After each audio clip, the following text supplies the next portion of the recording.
वफाकी हुकूमत हो या सूबाई हुकूमत हो, एक ज़िला ऐसा है कि जो किसी के काबू में नहीं आ रहा और वो है खैबर पख्तूनख्वा का कुर्रम ज़िला।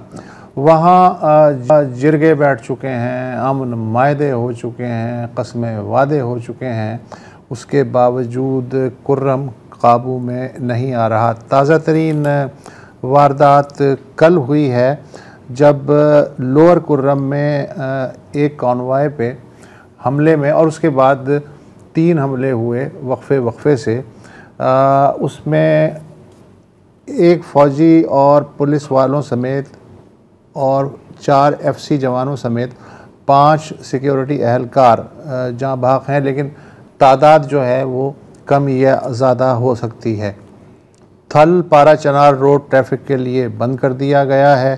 एक ट्रक ड्राइवर का कहना है डॉन की रिपोर्ट के मुताबिक कि हमने मसाजिद से ऐलान सुना कि काफ़िले पे हमला करें। एक और ड्राइवर ने शहादत दी कि हमला आवर मुकामी थे।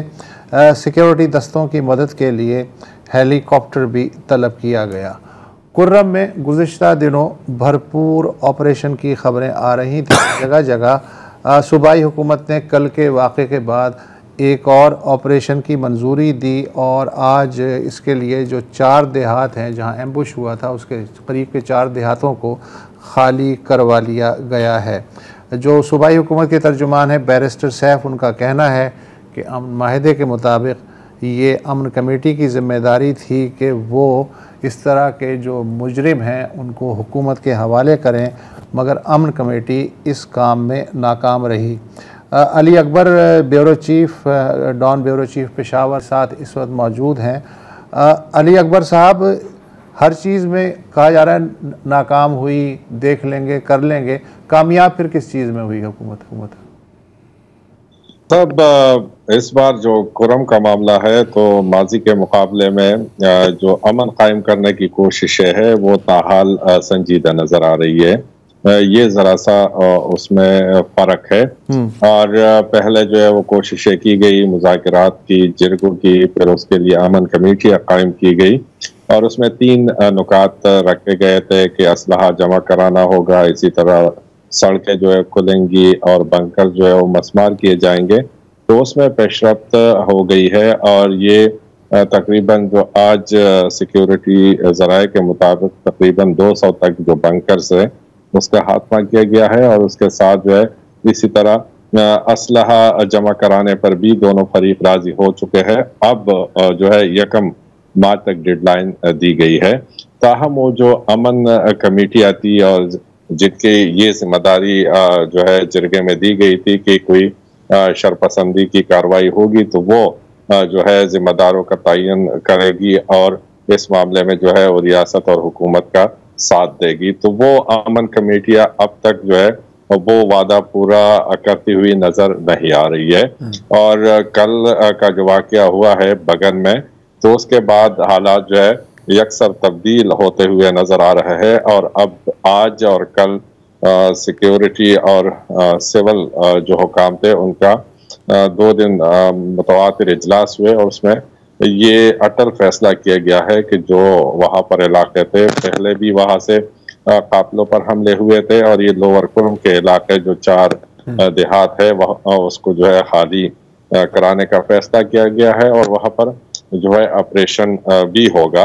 दूसरा ये कि इस बार कुर्रम में जो इंटरनल सिक्योरिटी है और जो काउंटर टेररिज्म है तो मिक्सअप हो गया है।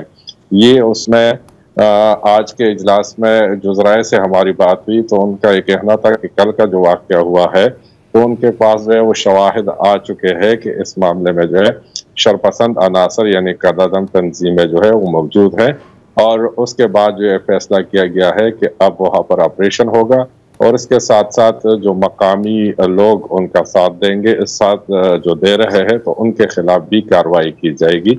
एक और फैसला भी ये किया गया है कि जो शरपसंद होंगे तो उनका नाम भी शेड्यूल कोर्ट में डाला जाएगा और इसके साथ साथ जो है एक खतीर रकम जो है उनके सरों की कीमत मुकर्रर की जाएगी। तो ये एस्टेब्लिश किया गया है। अली अकबर, मैं ये जानना चाह रहा हूँ, आपने कहा कि जी अमन कमेटियाँ जो हैं वो नाकाम रही हैं निशानदही करने में या लोगों को हैंड ओवर करने में, कुछ बता सकते हैं कि उनको क्या मुश्किलात हैं, क्यों बेबस हैं वो? जी, मुख्तलिफ जो ज़राए है, मैं ख़ुद भी गुज़िश्ता दिनों गया हुआ था क्वाट और एक जरगे को मैंने अटेंड किया था, तो वहाँ पर मुख्तलिफ लोगों से भी बात हुई। तो एक दबाव सा है उन पर, जिस तरीके से ये शरपसंदों का जिक्र किया जा रहा है या अमन को सबुताज करने वालों का जिक्र किया जा रहा है कि वो जो मकामी लोग हैं या अमन कमेटी है, तो वो उनकी वजह से दबाव में है और शायद इसी वजह से जो है वो उनके नाम भी नहीं ले सकते, या जो रियासत और हुकूमत के साथ जो वादे किए जा चुके हैं तो उस पर अमल दरामद करने भी नाकाम हो गए हैं। और इस बात का अंदाज़ा हुकूमत को भी हो गया है, रियासत को भी हो गया है। इसलिए जो है ये ऑपरेशन का फैसला किया गया है कि जो सिविल हुकूमत है वो ऑपरेशन लीड करेगी, उसके साथ साथ जो लॉ एनफोर्समेंट एजेंसियां होंगी तो उनका जो है वो अली अकबर साहब, अब ये तो हम जानते हैं कि वहाँ पर जो शरपसंद अनासिर हैं, जो दहशतगर्द तंजीमें हैं, जो कलअदम तंजीमें हैं, उनके बीच में तो 100% कोऑर्डिनेशन है। उनको पता है कि यहाँ पर ऑपरेशन होना है, यकीनन उन्होंने अपनी तैयारी भी की होगी। वफाक और खैबर पख्तूनख्वा की हुकूमत के बीच में कितनी कोऑर्डिनेशन है? क्योंकि एक तासुर तो ये है कि जब एक दूसरे से बात करते हैं तो ज़्यादातर गालम गलोच का ही सिलसिला हम देखते हैं। दूसरी जानिब हम देखते हैं कि खैबर पख्तूनख्वा हुकूमत कहती है कि जी हम अफगान तालिबान से ख़ुद जाके बात करेंगे, फिर फ़ॉरेन ऑफिस की एक स्टेटमेंट आती है इसके ख़िलाफ़। तो दूसरी जानिब तो कोऑर्डिनेशन हम देख रहे हैं। हमारे यहाँ किस लेवल की कोऑर्डिनेशन हमें नज़र आ रही है इस केस में वफाकी और सूबाई हुकूमतों के बीच? जी, शुरू में यानी अक्टूबर से ये मामला शुरू हुए थे, कुरम के हालात ख़राब होना शुरू हो गए थे, तो शुरू में सूबाई हुकूमत की कोशिश थी कि वो किसी न किसी तरीके से जो है वो ऑपरेशन को या जो है कार्रवाई को टाल दे, और इस हवाले से उनका मौक़िफ़ ये था कि मुज़ाकरात किए जाएंगे। और फिर काफ़ी अक्टूबर से लेकर अब तक जो है वो काफ़ी टाइम दिया गया है, क्योंकि अब हालात जो है वो मज़ीद ख़राब होते जा रहे हैं। तो आखिरी जो सूबाई हुकूमत की एक कोशिश थी वो जरगा था, और उसके बाद जो जरगे के नुकात थे तो उस पर अब अमल दरामद नहीं हो रहा है। तो गुज़िश्ता कुछ दिनों से जब हम देख रहे हैं तो इस हवाले से जो है सूबाई हुकूमत और रियासत जो है वो एक पेज पर है, और इसी हवाले से जो है जो कुछ हो रहा है वो सूबाई हुकूमत कर रही है। जो इजलास के इलामिया है, जो फैसले है उसको ऑन भी करती है, और उसके साथ साथ जो ऑपरेशन का फैसला है वो भी सूबाई हुकूमत जो है ऑन कर रही है। ठीक है, बहुत बहुत शुक्रिया।